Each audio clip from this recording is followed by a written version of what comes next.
In the last two videos on the Deluxe Reverb reissue, some of the comments have basically said, don't waste your money.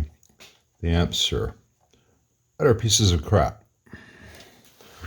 So the question becomes, are they really pieces of crap? And are they worth buying? Well, that's going to depend on a couple of factors. Number one, your budget. I think you can get these new for about $800-900. You can usually find them used for between $400 to $600, depending on condition and the speakers that come with them. Oops, missed that one. Putting the knobs back, new knobs on this one. And the conventional wisdom is that you can get a silver face Deluxe Reverb for about the same price range, or it has often been the case. I'm not sure about the market this week. Everything's crazy. Used guitar prices are through the roof. I'm not sure about amps. I try not to keep up with the market. I just focus on what the amps actually are and what they do. But if you get a silver face Deluxe Reverb, yeah, with some work, it can be a much better amp than one of these. And that's just an objective truth. But they need a lot of work. And the 70s, after 73, have a lot of wax on the boards. And that wax becomes conductive. And it's a relatively expensive job for me to get all the conductive wax out. And the lead dress in some of those 70s amps is abysmal. It's a lot of work for me to undo all that stuff and get the amp quiet. The goal is to get it to pre-69 spec with any of them. And it can be expensive if you get a, say, a 76 and you want it to be made like a 66. Whereas you can get one of these and address the filter caps, as I've shown, and address the heater supply issues, as I've shown, and a few other little tweaks, some of which I've shown, some of which I haven't, some of which I'm about to show you. And you can end up with an amp that really can sound just as good as an original for quite a bit less money. And if someone spills a beer on it, this knob's got an issue. If someone spills a beer on it, you're not out a ton of money. And an awful lot of people use these, and they sound great. So is it as well built as a 60s? No. Is it as well built as a 70s with a lot of work? No. But is it well built enough to be reliable? Well, with the filter caps changes and the heater changes, yeah. More importantly, it can sound really great. In addition to the changes that I have shown, and will show, and a few other things. On that note, I don't show everything in every video. So if someone wants to comment, but what about this issue? What about that issue? Yeah, I know. And in time, maybe we'll get to every little aspect of every amp. But I try not to do huge info dumps just in one video. It's not that I'm keeping secret stuff to myself all the time. It's I try to keep each video on a certain topic in the hopes that if you like and subscribe, you'll eventually see a lot of different videos on certain amps or certain topics, and they all build together.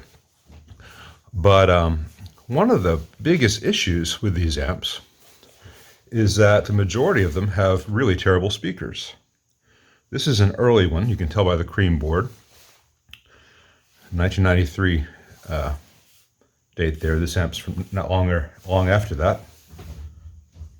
I haven't dated it because I don't care. But this one has got the made by Eminence 4 Fender speaker that a lot of 90s Fenders have. And it's a usable speaker, but it's kind of blah. It's just not that great. And then pardon me, I'm having coffee while I work and talk. A lot of the More recent ones come with the C12K, the Jensen C12K speaker, which is a horrible sounding speaker. And it really has a blanket over the highs, and it has no real lows, and it has real prominent mids, which is not helpful at all in a open backed 1x12, and it just sounds real boxy and congested as a result. Right now I'm taking out the bright cap. More on that in a moment. And I have done playing tests of a reissue in stock form and a reissue with my changes versus 60s Deluxe reverbs that I have serviced versus even custom amps. I'll get that little cap that fell out in a little bit, that I have built to the spec. And I've done all three amps through each other's speakers. And if I'll tell you honestly, if I were to set up a blind video, I wish I could do that at high quality now. The old video is low quality because it's like 5 years ago. You would have a hard time telling which amp you were hearing. You would have an easy time hearing the speaker difference. So if you're playing through the old Oxford in the 60s, it has a certain sound. If you play through the C12K in the reissue, it has a certain sound. If you hear it through an ET65, which is the one that I chose for the custom one, or you hear it through a Alessandro, or you hear it through a G12C, you know, the speaker makes a huge difference. So when this amp is done, and I'm going to be talking to the owner about some other options he's interested in before I call this done, I'm going to do a playing test of this video through its early 90s made for Fender Eminence versus a few other speakers I have here. And you'll get to hear the difference the speaker makes, which is huge. But just because something has PCBs does not mean it's crap. You know, you get yourself a 1983 Marshall JCM 800, it's PCB. You get yourself an original 1968 Ampeg SVT, it's PCB. If you buy a Sur amp, one of the best amps on the market today, it's PCB. Lots and lots of Bogners are used on world tours and by very respected players whose tones people love. It's all PCB. Now, this PCB is not as good as those PCBs. And maybe this should be a separate video, and maybe later I'll do one. This is what's called a single-sided PCB. So is this, which means that all the copper traces are on one side of the board. On this POTS board, all the copper's on this side, and on the main board, all the copper's on the other side. And a higher quality PCB has copper on both sides. It's a larger amount of copper, it's a thicker board, and it's called through-hole plated, which means that each one of these connections where there's solder here, there's plating on the other side, and the plating goes through the hole and is more rugged. So this is not an especially great version of a PCB, but you find this in Voxes and Marshalls and just about every other brand out there. And there are also amps such as the new Vox Custom Series, the C2 and C2X, which do have double-sided through-hole plated PCBs, and some of the Marshalls do. So it's not like one brand is better than others. One model or one era of an amp may be better than others. But is the build quality of this Deluxe Reverb reissue, which has not substantially changed since it came out in terms of its construction layout, good enough? Pretty much it is. Now, one of the things I'll do on this amp is all these wires here going from the board to the tubes is I like to dress them down against the chassis for better shielding, but I have to be very careful because those wires are fragile. And the connections at the board can be fragile, and the connections at the tube can be fragile.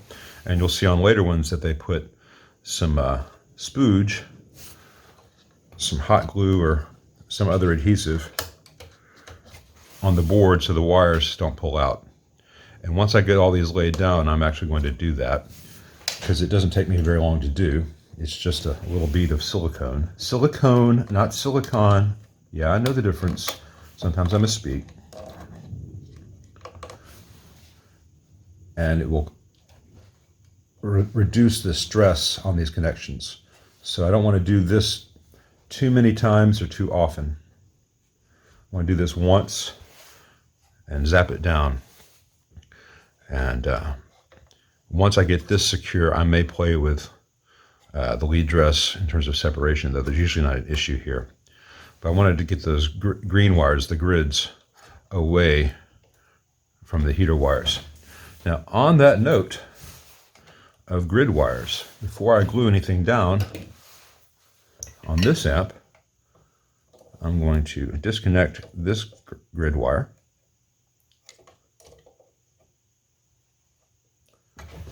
We need to add a little bit of fresh solder to help that flow.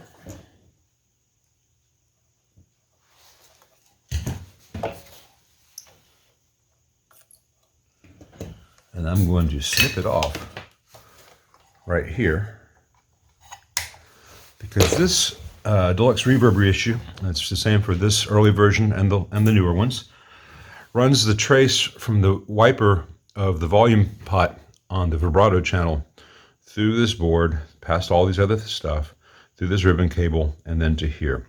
And it's a very long path near a bunch of other signals.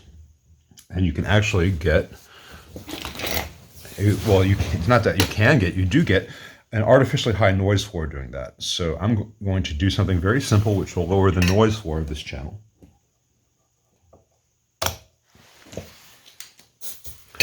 Which is to cut the trace from this wiper so that it does not go through all this stuff to get here. I'm going to have a single wire, dedicated shielded wire, and that greatly reduces the background hiss in this amp. Now, that's about the only real design flaw of the Deluxe Reverb reissue. The Twin Reverb reissue has an issue with the layout. Can you see right here where the channels are mixed? It's the same issue in terms of signals being routed by noisy things. And I'm not going to get too far into that because I don't have a Twin Reverb reissue here on the bench to show you, but there are fixes for that, but require more surgery. So I'm just going to cut this trace with this razor. It doesn't take a lot. That's one of the nice things about this Fender, having a very small amount of copper on its traces. So I'm cutting it right here by the bright cap connection. So if anyone in the future ever wants to re-add that bright cap, those pads are still in place. Now that I've scored that, I think I moved the camera too much. Heat that little bit of copper up and it should lift right off.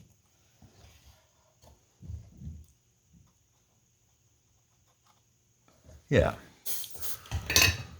All right, so I now still have continuity from the wiper to this pad, this connection for the bright cap, but the trace is then cut to where it goes.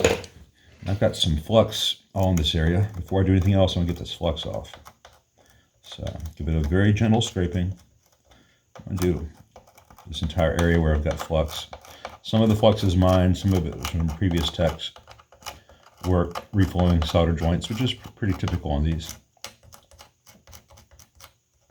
I'm not using a lot of force because this flux is not very rigid and it wants to break. So once I get that to that point, the rest of it will wipe up very easily with a little bit of isopropyl. I know I mention isopropyl a lot in these videos. It's just a very useful solvent. It dissolves a lot of the things we want it to dissolve. It doesn't affect labels, doesn't affect components. It evaporates cleanly and quickly. And it undoes a lot of ills. While this is kind of an open conversation as I work, there are a lot of different useful solvents. You have to learn which ones to use where and where not to. Like WD-40 is great for a lot of things. Never put it in a pot. Never put it in a tube socket. Lots of people do, And those amps do not like it long term because that stuff gets gummy and conductive. Deoxit and fader loop are fantastic in potentiometers. You do not want deoxit in a tube socket because it can also soak into things and become conductive. So that all looks very good now. So now I'm going to run a shielded wire from the wiper of this volume pot here to pin 2. But before I do that, I'm going to put a bead of silicone on these connections to make sure that they don't get vibrated and break free. And this may not be the prettiest thing because it doesn't have to be pretty, it just has to work. And then I'm gonna have to let this thing set up before I do the shielded wire. But you will have seen shielded wires in other amps I have done, and you will probably see the after when I do the video showing this amp through some different speakers. Did I say silicon again? Silicone, rather. Sorry.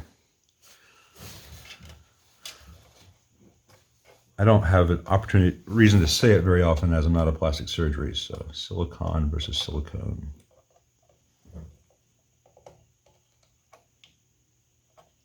So anyway, this has been a rambling conversation, one-sided conversation. Hope you've enjoyed it.